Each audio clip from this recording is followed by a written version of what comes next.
4 लक्षण बड़े होते हैं। पहला, घर में आपको लग रहा है कि पितृ दोष के 4 लक्षण आपके पास में, पितृदोष के 4 लक्षण बड़े होते हैं। पहला, घर में एक ना एक बीमार पड़ा रहता है, एक ठीक होगा, एक बीमार होगा, एक ठीक होगा, एक बीमार होगा, ये पितृदोष का लक्षण। दूसरा, 1 रुपए कमाया, 1.25 रुपए खर्च हो रहा है, कहीं ना कहीं पैसा आके रखाता है और 2-3 दिन में पैसा चले जाता है, साथ में रखा हुआ भी धन जा रहा है, पितृदोष का लक्षण है। तीसरा, घर में जितने सदस्य हैं आपस में किसी ना किसी बात के पीछे उनमें क्लेश बना रहता है, मन मुटाव बना रहता है, थोड़ी थोड़ी बात में कुछ ना कुछ क्लेश हो जाता है। पांचवा, घर के बच्चे चिड़चिड़ प्रवृत्ति के होते जा रहे हैं। तो ये 4 लक्षण पितृदोष के बताए हैं। इन पितृदोष का निवारण आप गया जी चले जाएं, ब्रह्म कपाली करा लें या तर्पण दे दें या पिंड दे दें, उससे अधिक फल। शिव महापुराण की कथा कहती है, आप शंकर भगवान के मंदिर में जब 1 लोटा जल लेकर जाते हैं, शिव जी को 1 लोटा जल जब समर्पित करते हैं, तो उस जल को धीरे धीरे 27 बार आप पंचाक्षर मंत्र, षडाक्षर मंत्र या श्री शिवाय नमस्तुभ्यम बोलकर अपने पूर्वजों का स्मरण कर कर जो 16 दिन उस एक ही कलश, बार बार 27 बार कलश नहीं भरना है, जो लोटा भरकर लेकर गए हो, कलश भरकर लेकर गए हो, उसी को 27 बार आपको केवल शिव जी पर गिराना है। जो 27 बार जल एक ही कलश का समर्पित कर देता है, उसके पूर्वजों को तुरंत मुक्ति फल प्राप्त हो जाता है, उसको फिर तर्पण आदि की जरूरत नहीं पड़ती। जल तो रोज चढ़ाते हो ना आप लोग, रोज जाते हो ना, सारी समस्या का हल 1 लोटा जल। आप अगर शिव जी के मंदिर रोज जा रहे हो, शंकर जी के मंदिर रोज जा रहे हो, प्रतिदिन जल चढ़ाने जा रहे हो, तो थोड़ा सा नियम चेंज करेंगे अपन। 16 दिन अगर हम शंकर भगवान को जल चढ़ा रहे हैं, आप कहेंगे गुरुजी अभी तो हमारे 2-3 दिन निकल गए, कोई बात नहीं, जब जागे तब सवेरा। कोई जरूरी है कि वो पीछे के 2-3 दिन निकल गए तो हम कैसे चढ़, नहीं, आप कल से प्रारंभ कर दो कि शिव जी के मंदिर में जब जल चढ़ाने जाओ तो जल को 27 बार धीरे धीरे कर कर चढ़ाना प्रारंभ करिए। सावधानी से सुनना, एक प्रश्न हमारे भीतर खड़ा होता है। जब हम सूर्य नारायण भगवान को अर्घ देते हैं, जल चढ़ाते हैं, तो वो जल पृथ्वी पर जब गिरता है तो उसके छींटे हमारे शरीर पर लगते हैं। क्या वो ठीक है? क्या वो श्रेष्ठ है? तो शिव महापुराण की कथा कहती है, जब हम सूर्य को अर्घ देते हैं, सूर्य को जल चढ़ाते हैं, वो पानी जब पृथ्वी पर गिरता है, उसके छींटे हमारे शरीर पर लगते हैं, तो वो श्रेष्ठता का भाव निर्मित करते हैं, वो गलत नहीं हो सकता। कारण अब वो भी समझ लीजिए।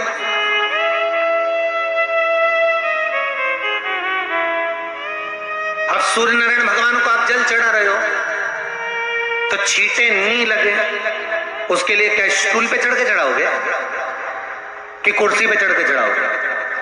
अरे बोलो तो सही। अब कई लोगों के दिमाग में यह बात भरा गई कि हम भगवान को जल चढ़ाते हैं, वो हमारे शरीर में छींटे लगते हैं, जमीन पे से पानी गिरता है, वो हमारे शरीर को छींटे लगते हैं, भगवान को अच्छा नहीं लगता होगा। कौन ने कहा? पहले तो उसको पकड़ के ला।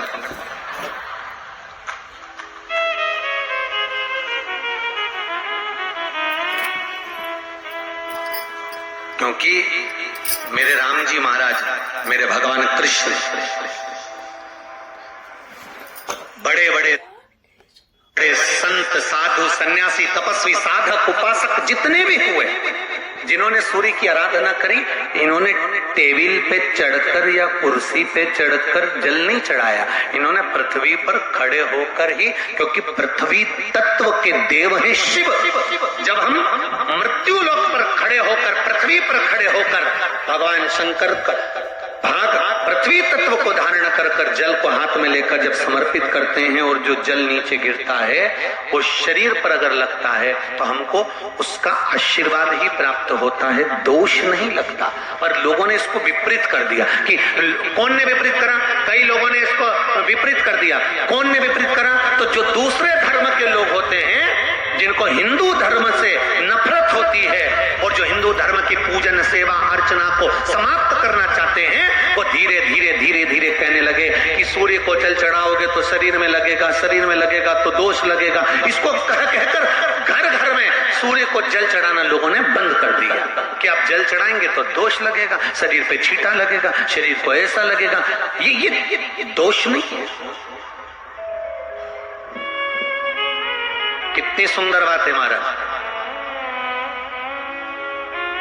सूर्य नारायण भगवान को जब जल चढ़ाया जाता है, हाथ सिर से 8 इंच की दूरी पर होना चाहिए। जम के बोलिए, सिर से कितना ऊंचा होना चाहिए? 8 इंच ऊपर अपना हाथ होना चाहिए मस्तक से सूर्य को जल चढ़ाते समय। और न चांदी का, न स्टील का, न लोहे का, न प्लास्टिक का, न कांच का, न सोने का कोई बर्तन, न कांसे का, न एल्युमिनियम का, न पीतल का,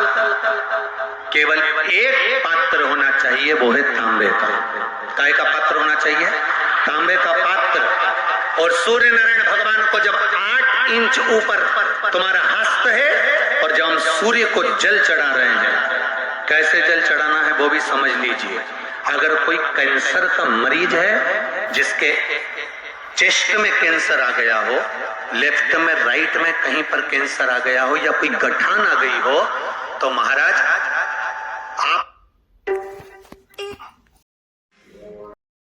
जल की धार को सूर्य भगवान को जब चढ़ा रहे हो तो धार आपकी गठान की ओर जाना चाहिए, जिससे सूर्य की किरण उस जल में से आपके उस स्थान पर पड़े, उस जगह पर पड़े जहां पर गठान है। महाराज आप लगातार जल तो चढ़ाना चालू करो, अच्छे अच्छे डॉक्टर फेल हो जाएंगे और कह देंगे गठान ठीक हो। आपका लीवर और किडनी गड़बड़ कर रहा है, आप प्रतिदिन, आपका स्वास्थ्य गड़बड़ रहता है, आप प्रतिदिन ये ज्योतिष शास्त्र के अंतर्गत, रत्न शास्त्र के अंतर्गत, ये रत्न शास्त्र, ज्योतिष शास्त्र, रंग शास्त्र जो हमारे यहाँ है, रंगों के हिसाब से ये जितने रत्न होते हैं, माणिक हुआ, सोना, मोती हुआ, नीलम हुआ, मूंगा हुआ, पुखराज हुआ, ये क्यों कहते हैं ये पीला है, ये सफेद है, ये नीला है, ये लाल है, इसको शरीर में क्यों पहनाते हैं? उसका कारण होता है कि जब शरीर में पहनते हैं, सूर्य की किरण उसमें पड़ती है, हमारे शरीर पर वो कलर का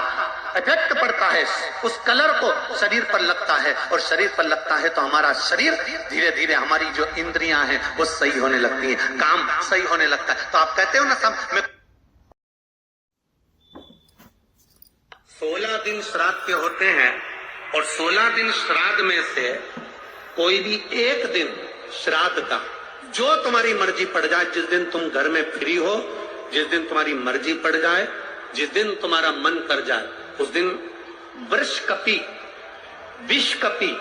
नाम लेकर एक रोटी में थोड़ी सी शक्कर या गुड़, थोड़ा सा चावल, थोड़ा सा अगर चावल नहीं हो तो खीर बन जाए तो ज्यादा अच्छी है, रोटी के अंदर रखकर वृषकपि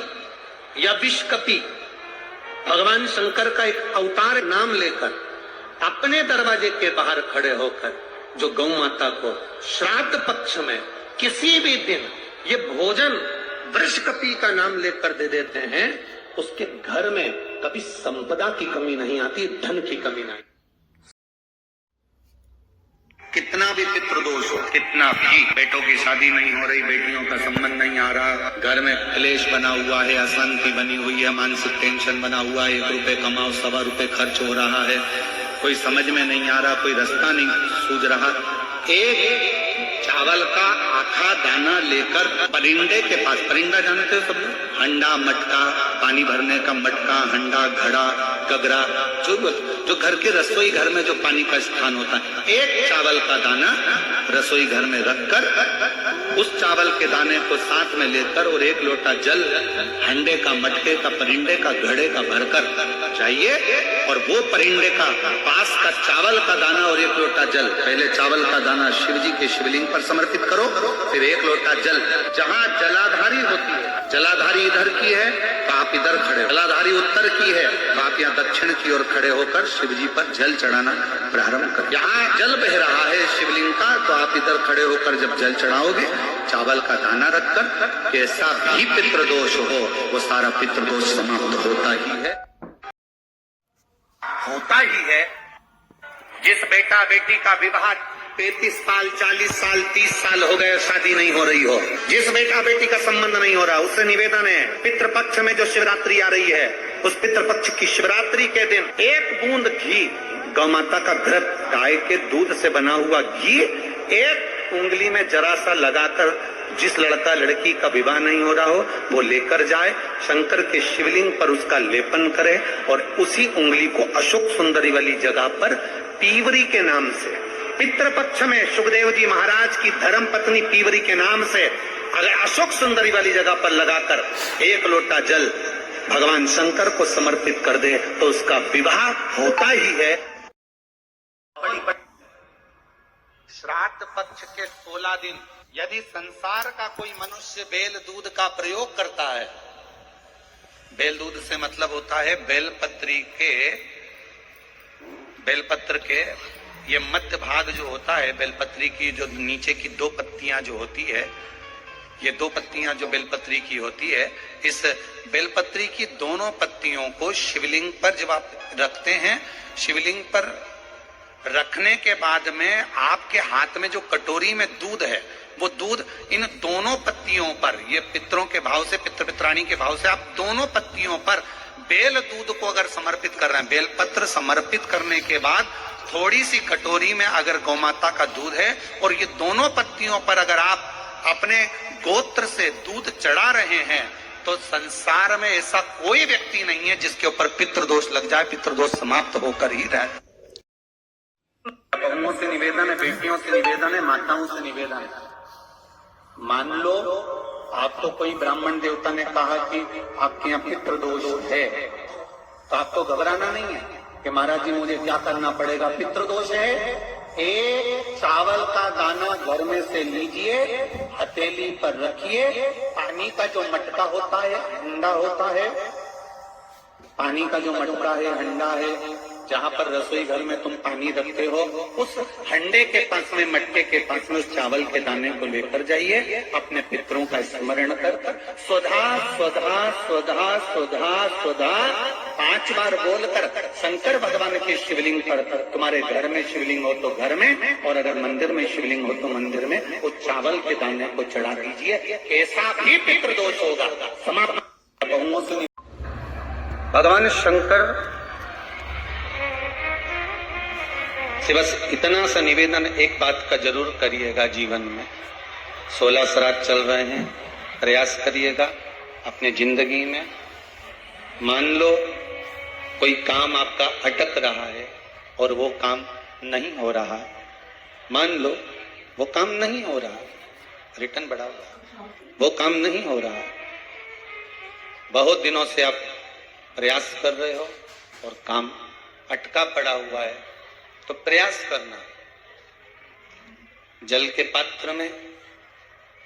थोड़ा सा शहद, गंगा जल उसमें डालकर, ये जो श्राद्ध पक्ष चल रहा है, जिस समय पर, जिस श्राद्ध पक्ष के अंतर्गत, श्राद्ध पक्ष में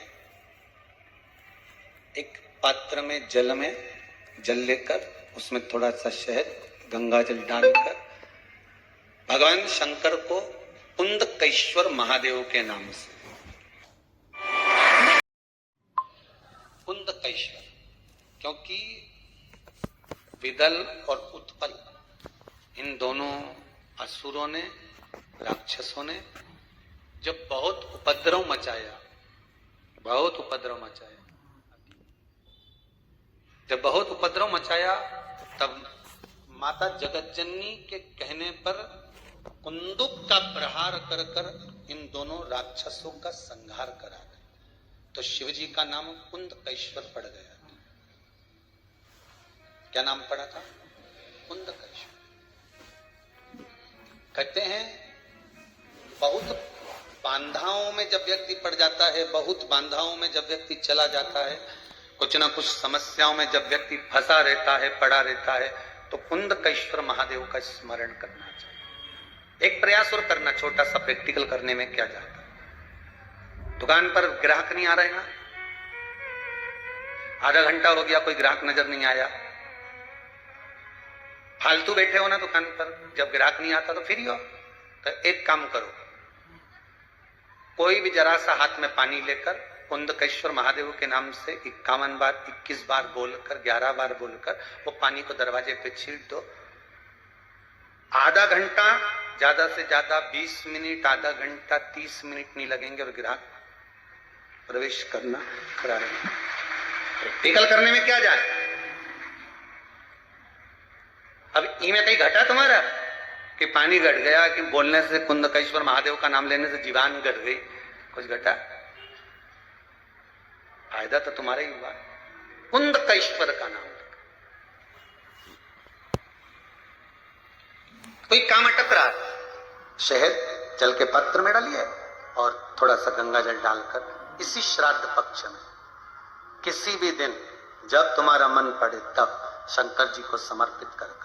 पर साथ में 1 लोटा पानी, 1 कलश जल का अलग से लेकर जाओ। जब शहद का जल शंकर जी को समर्पित कर दो, उसके बाद सादा जल शंकर जी को अवश्य समर्पित कर रखिएगा।